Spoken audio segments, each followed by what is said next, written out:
dozen books and hundreds of professional articles on professional legal systems, global strategy, and information but to management. prosper spiritually by worshiping a transcendent power that everyone felt but could neither understand nor define.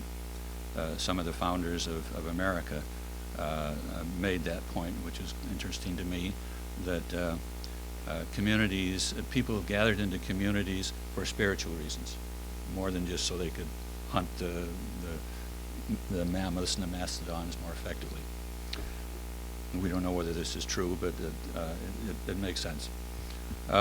This traditionalist awareness of a transcendent dimension of reality gave rise to the search for truth and justice. If they think there's something beyond what is obvious, what is it? Because truth must be more than a man-made creation, and because justice cannot be more than an expression of truth. Otherwise, justice is whatever I want it to mean, which means there's no justice. In turn, human legislation of law in the first few million years of human existence has always been conceived of as merely an effort to use human reason in figuring out what justice is and how to apply it. There are literally thousands of books, probably in every religion, over the centuries by the greatest human minds trying to do this, figure out what, through the use of human reason, what truth and justice is. Justice in the modern lexicon is synonymous with, not only modern, in the traditional lexicon, is synonymous with human responsibilities and rights, human rights. The preamble to the American Constitution listed 5 purposes of the great American experiment, human rights, which are justice, defense, domestic order, they use the word tranquility, prosperity, and freedom. These form the primordial American code of human rights. And they are prioritized in a way that nowadays has been lost from American civil dialogue. Justice comes first and freedom comes last, because justice is both the origin and result of freedom. Nowadays, you just never hear the word justice. Everything's freedom. The founders of America said that freedom is a result of justice. Thomas Jefferson articulated the American creed best when he declared, a free people can remain free only if they are properly educated. Education consists primarily in learning virtue, and a people can remain virtuous only if both their personal and public lives are suffused with awareness and love of God. He was a very deeply spiritual person, but he did not believe in any religious dogmas. But he was very aware that there was something higher that gave legitimacy to the whole American experiment, and he called it an experiment. So he said virtue is the essence of freedom. Without virtue, you'll never have it. But what's virtue? Virtue you could define as the inclination and determination to practice justice. And justice is nothing but the embodiment of absolute truth, which no person and no community can ever grasp, but all must seek in order to become what they were created to be. So much for ontology, epistemology, and axiology of truth and justice. Now, there's 2 parts of what I wanted to talk about. One is challenge and response. When I was a teenager, I used to communicate with, correspond with Arnold Toynbee, because his theory of civilization was challenge and response. If there's not the proper challenge, there will be no civilization. If it's too great a challenge, there won't be any either. If there's a proper response, there will. If there's not a proper response, there won't. So this balance of challenge and response, I think it explains, call it the success of civilization, success of every human being for that matter. More controversial than the ultimate nature of reality, ontology, is the challenge to determine who is just and who is unjust, or at least to recognize that no one really is either. We can start with the recent events in Gaza. I'm always embarrassing Khalil Shadid by getting back to current events. You can say that this issue goes back to 1948, a good symbolic start, when Golda Meir called for a final solution to the injustice of the Holocaust in Europe. She called for the purification of Palestine, which she defined as a land without people, divinely intended for a people without land. Question is that true? And is policy based on it just? One of the major challenges today comes from the fact that a minority of radical Israeli Jews are now pitted against a minority of equally radical Palestinian Muslims who are both committed to the elimination of the other as allegedly the only realistic strategy for survival. It's always a problem. What are their premises? Cicero said that before you start the discussion of anything whatsoever, you should first define your terms. And of course, this is the great challenge, I think, the greatest challenge of human existence, how to define justice. You can't define truth, but you can define justice as long as you leave it open. Last week, it was about a week ago. No, it was a month ago, the end of December. The 6-month truce ended. People had different views of why it ended. The Hamas said it was because the conditions for the truce were not met, which was opening the blockade, stopping settlements. Let's see, there was a third one that was major, releasing prisoners. And it wasn't done, so then they started lobbing rockets across to demonstrate that they would never be intimidated into abandoning their dignity as human beings, even though they really made themselves quite undignified, I thought, by doing it. If we look at the result of this, of the Gaza, whatever you want to call it, the Muslims call it Nakba, which is a great tragedy. If you look at it from the Palestinian point of view, the immediate casualties were Arabs who insisted on their inalienable human rights to live as equals with the Jews in the Holy Land, and those Jews who lost their humanity by denying these rights. A longer run casualty, I would think, may be the political feasibility of a hudna, or permanent truce, designed to build an Abraham Federation as a better grand strategy for a just peace than can ever be the utopian strategy of radical Jews and radical Muslims trying to protect or obtain their own human rights by insisting on a sovereign state with exclusive power over part or all of the Holy Land at the expense of everyone else. So hudna is a truce, which dates back to truces back at the time of the prophets. The ultimate casualty of utopian reliance on establishing a religious state, whether it's Christian, Islamic, or so-called Islamic, Muslim. Islamic state is a contradiction in terms, or Jewish, whatever the religion. If one conflates it, that's too big a word, combines it with the concept of a state, which means absolute. It means the exclusive right to use force in human affairs. That's the concept at Harvard Law School. That's basically what we learned as the definition of a state. Whoever can control, or whatever group can control more than 50% of a territory can declare sovereignty. That's the traditional concept. Might makes right.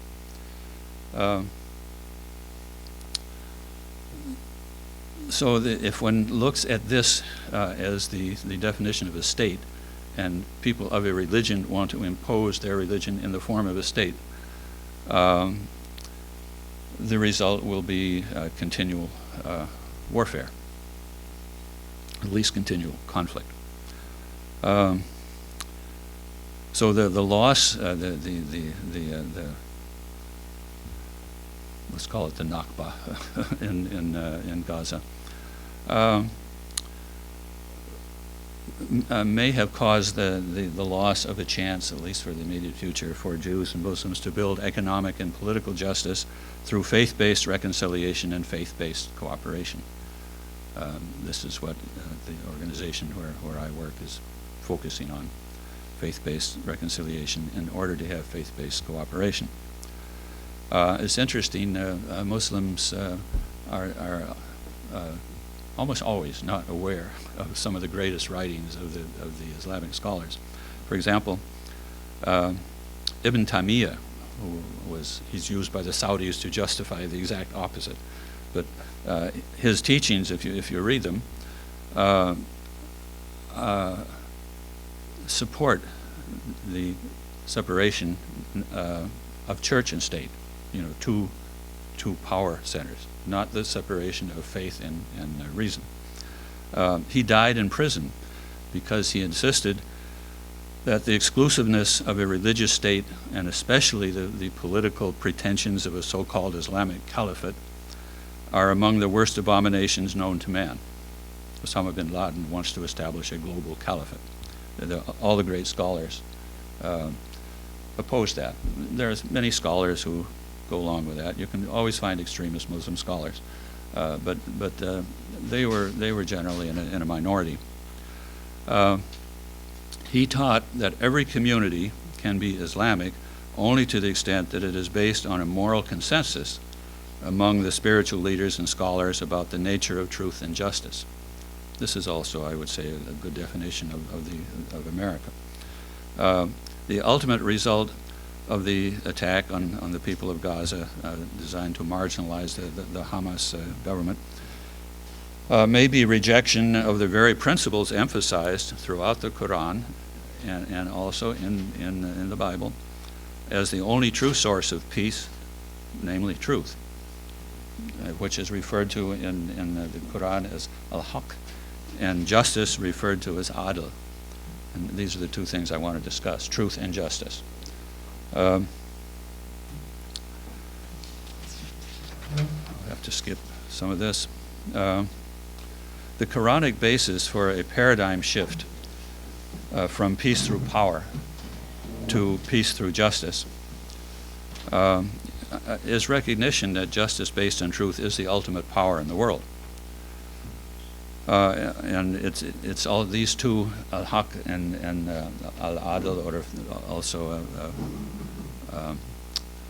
Furqan, are two of the names of Allah.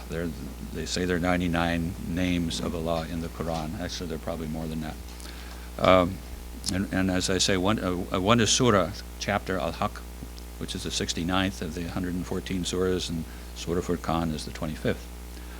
Al-haq is the Quranic term for the being of Allah as the ultimate truth, as well as the term for the human responsibilities and rights of transcendent justice that derive from this absolute truth. It's the same word, but it has three separate but interrelated meanings. One is God, one is human rights, one is truth, and one is human rights.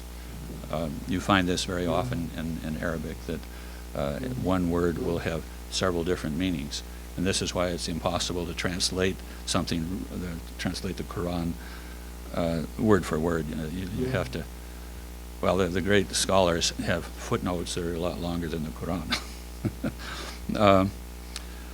Furqan is the Quranic term. Actually, my name, my Islamic name, is Farouk, which comes from Furqan. As a lawyer, my job is to decide between truth and justice. Of course, lawyers rarely do that, but that's what they're supposed to do. So the Quranic term Furqan means the criterion to decide between truth and justice, between right and wrong, between justice and injustice. This guide to understand what lies before and beyond either relativistic or totalitarian man-made law consists first of the Quran itself, which is known as Haqq al-Yaqeen, and second of the natural laws of the universe, which Mahdudin was talking about, including human nature, known as Ayn al-Yaqeen, and third, enlightened human reason to understand the first two sources, which is called Ilm al-Yaqeen. This is all spelled out in great detail, particularly in Roman Catholic and Islamic writings. I've had great difficulty finding the same sophistication of writing about justice in Jewish writings. The Talmud is very detailed on specific regulations. They call it an ahkam in Islam. But what is really important are the principles. If you apply any regulation without the context of its general principle, you're going to get injustice.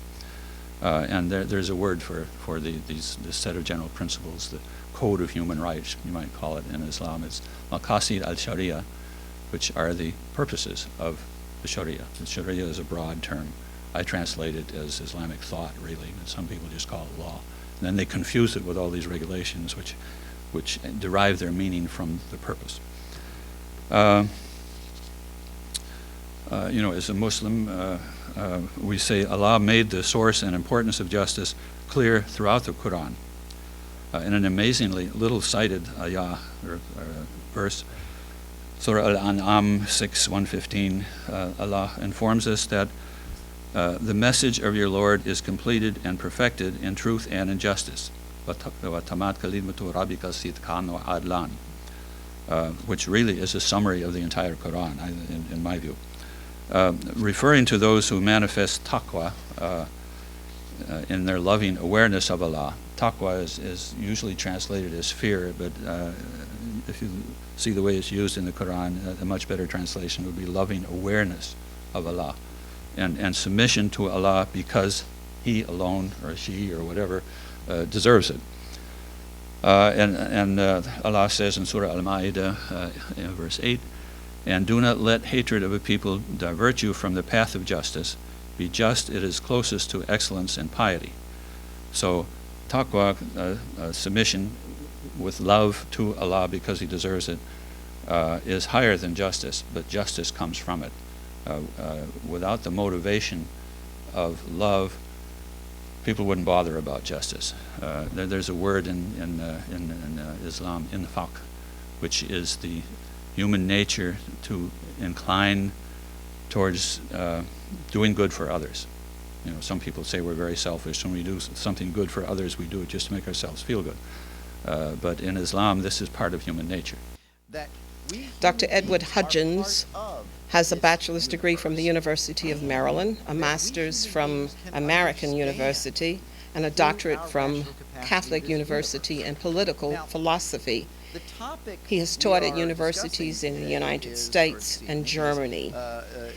He served as a senior economist for the Joint Economic Committee of the United States Congress and was both deputy director for Economic Policy Studies and director of the Center for International Economic Growth at the Heritage Foundation. I'm going to reject a particular approach right up front, and that is I'm going to reject the enterprise of interpreting sacred texts as a means towards truth. What I find is that this approach really amounts to a selective reading of whether it's the Quran or the Old Testament or the New Testament or the Bhagavad Gita, or you can pick whichever text you like. About a week or two ago, I heard a very interesting and learned discussion by Leon Kass, who is a Jewish scholar, about the Ten Commandments. He admitted, by the way, that depending on the interpretation, it might be 10, it might be 12 or 13. It depends on how you read the book. And what was interesting is, while I didn't disagree with the moral principles that he seemed to draw from the Ten Commandments, I pointed out that what he was doing was selectively taking certain parts of that whole book. For example, the Old Testament endorses genocide. It endorses the murder of innocent children. It endorses slavery, and it even gives some detailed discussion about how you're to rape a captive woman, and if she doesn't satisfy you after a certain period of time, how you're to throw her out. I would say these are morally obscene. Now, I'm very happy that people who read sacred texts today tend to focus on the good stuff and tend to look at the bad stuff and say, well, that was a different time or whatever, and do as Dean Ahmad has suggested we do. We have to use our reason when we interpret anything from a moral perspective. But what I would suggest is that you can, in a sense, skip over the looking at sacred texts. You can read, by the way, great literature and get moral lessons from it. You can read Shakespeare. You can read any number of classic literature, and then you can decide whether the moral lessons are valid moral lessons, whether they tell us something about our nature as human beings or not. But I'm going to suggest that the better way is to use what I would call the natural law approach, and that is to use our reason. Now, Dinamad says that science is a process for discovering truth, and I agree with that. And he also says that finding meaning is in a kind of a different, we have to do something slightly different. And I would disagree with this to a certain extent. The process is not exactly the same as experimental science. It's not exactly the same process as trying to discover the laws of the universe and how stars form and the like. But I would say that science is one aspect of the broader philosophical approach to discover truth, which means using your critical reason and observations to discover truth. So where does that approach take us in terms of ethics and morality? Well, we can observe, for example, that we do have this rational capacity, that there's something different between us and lower animals, that we can think, that indeed we're self-conscious, that we can, that as Aristotle says, I think it's in Nicomachean Ethics, book 10, chapter 10, might be getting that wrong, that thought can think about itself, that we can think about the fact that we're thinking. Quite remarkable. And this is something that we can observe directly. We can observe that we are not bound in time in terms of our consciousness. Even though we live only in this moment, we can remember the past and we can imagine the future. And therefore, we can see that our actions make a difference, that we have choice of what to do now, what to do later, that we have some form of choice, free will, whatever you want to call it. That's a larger discussion. But I think it's something that we can all ultimately agree on, except if you're certain kinds of postmodernists, but I'm throwing them out right now. That we are each unique individuals, that even though you can look at our genes and you can look at our environment and culture and so forth, you can see that ultimately we are unique individuals and that our actions and our moral character is formed ultimately by our actions and our thoughts and our ideas. And that these are things that we can use to overcome, for example, our environment. You might be from a bad environment, but ultimately that's the thing about being human. And here's the most important point. There's an ultimate option for human beings and for all living things, and that is life or death. In other words, a rock can change form. It can melt. It can change. Matter can change its form. But life can be either there or not there. We can go out of existence. And what I would argue is that a natural approach to morality, and this is in keeping with the natural law tradition, is that we as human beings have as our ultimate goal life, and not just life as an animal because we're unique, life as human beings. That is, we have these capacities that nature has instilled in us that allow us to not only survive but to flourish, to experience the fullness of life, what Aristotle calls happiness or eudaimonia. That all of what I've described comes out of the natural law tradition and is often endorsed by many religious thinkers. Thomas Aquinas, Moses Maimonides, Averroes, I think, falls into this tradition. But these are observations that you can make from a completely secular perspective, from a natural law perspective, you might say. Now, to get back to natural law in a very specific sense, one of the most important discoveries in the last 150 years in terms of the natural workings of the universe have been the laws of evolution. We are about to see on February 12th the bicentennial of the birthdays of both Abraham Lincoln and Charles Darwin, as I'm sure you know very well. And one of the things that Darwin and his successors are able to show us is various things about how we as creatures came about, that there was a natural process that brought us about. Now, the good news is that to understand that does not mean that you have to reduce an understanding of what it is to be human to the material. in the sense that, for example, if I were trying to describe how to build a house, I wouldn't simply be able to do it at the level of subatomic particles. Subatomic particles make up something about having to do with the house, but as you go up, as it were, certain laws of physics emerge, you might say, that are the explanation at a higher level, right? And the same thing, I think, is the case for human consciousness. You can't simply explain human consciousness by a reductionistic going down to subatomic particles and the like. You have to look at what are the laws appropriate for us as human beings. Now, I want to put this in a certain context of evolution and show what the implications are, I think, of evolution to this question about whether science and religion converge in light of natural law. We all know that our evolution has instilled in us a taste, for example, for sweet and fattening foods. Presumably, hundreds of thousands of years ago, those who had that kind of taste got an extra energy boost in light of a food scarce environment. Today, of course, we know that if our goal is our physical health, indulging that taste for sweet things and fattening things in a situation where we have plenty of food is not going to be very good, right? We're going to get very fat and obese, and it will harm us. So we have to discipline ourselves discipline this evolved capacity that we have for the sake of our own physical health. We have a sexual drive that absolutely had a survival value for us, and those with a higher libido passed along their genes to us.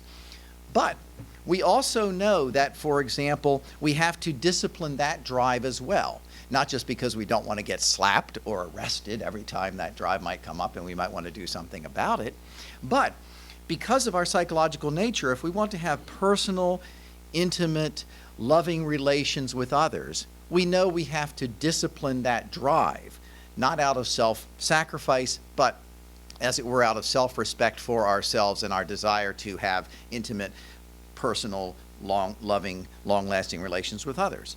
I would argue that we have a community drive, you might say, in us. And without going into all the intricacies and details, remember, one of the things that allowed us human beings to survive and to pass along to pass along our genes to descendants was the fact that we had a long-lived childhood. Human children, even our hominid children, hundreds of thousands of years ago or millions of years ago, had to be raised many, many years. We had to have a capacity to want to take care of one another, to take care of a child, to work together, and so forth. Those who didn't have that capacity didn't survive very well, didn't pass along their genes to us today. But we have to discipline that drive or urge as well, because if we don't, we're going to find life very frustrating, because we're going to be very frustrated with the fact that there are people in the world who suffer and there's nothing we can do about it. And oh my gosh, I maintain that this is one of the urges, by the way, that informs a lot of the liberals who want to vote every welfare program, because they just can't stand seeing people suffer. Well, I don't like seeing people suffering either, but you have to be realistic about what you do with that urge, because quite often you create more suffering in an attempt to undo the suffering. So in other words, you've got to step back, discipline the urge. Okay. I would argue, and here's the controversial part, if everything else hasn't been controversial enough, I would maintain that we have a kind of a religious drive or a religious urge that has evolved in us.